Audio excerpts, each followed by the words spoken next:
Hi everyone, this is Bethany, Be a Crafty Girl, and I just wanted to share a birthday card that I just quickly made.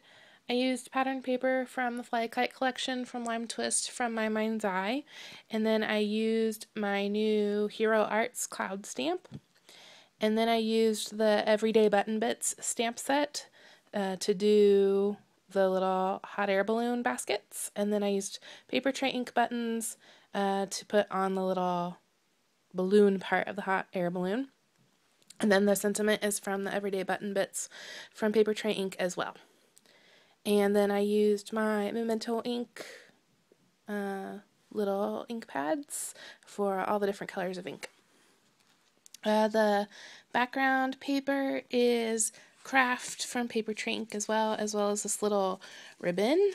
This little ribbon looks like this when you get it in the mail from Paper Tray Ink, and I used my new Fireworks Lulu Lavender from Tuscanico, and it's like glimmer mist, and I don't know if you can pick it up on the video, but it does have a little bit of shimmer to it, the ribbon does.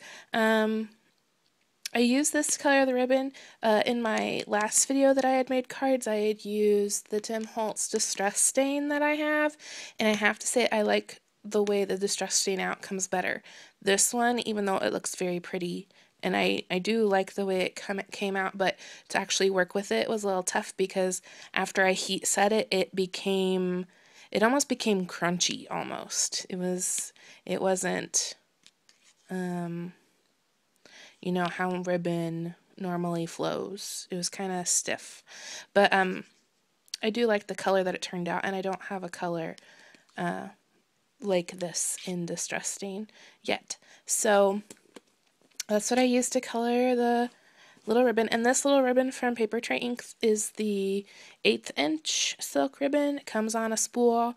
They also have a 1/4 inch, and it is very, very, very similar to seam binding, in my opinion, and it colors up very nicely with Distress Stain.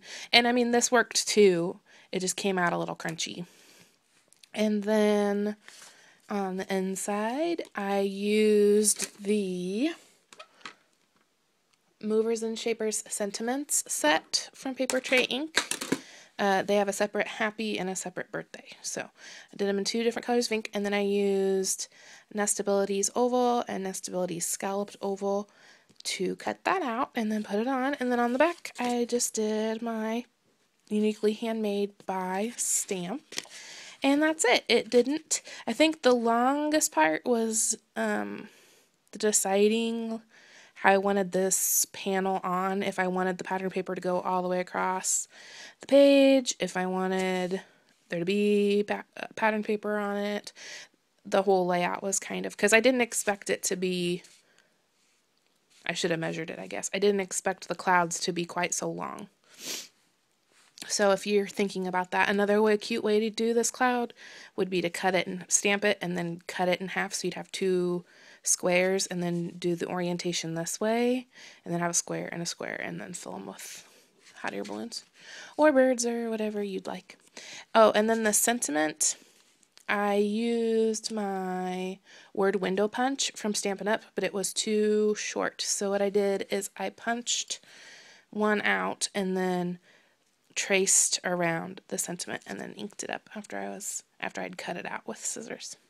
So there's my card. Thank you for watching, and hopefully I will be back soon with some other Operation Write Home cards that I've made. I had a couple questions on things that were acceptable. It seems that lots of us want to make cards for Operation Write Home, but we're nervous about the challenge of the limitations. So I'm going to try to do a video about that. You can always go to the Operation Write Home YouTube page or website, and they have some tips and tricks that I found helpful when trying to make those cards.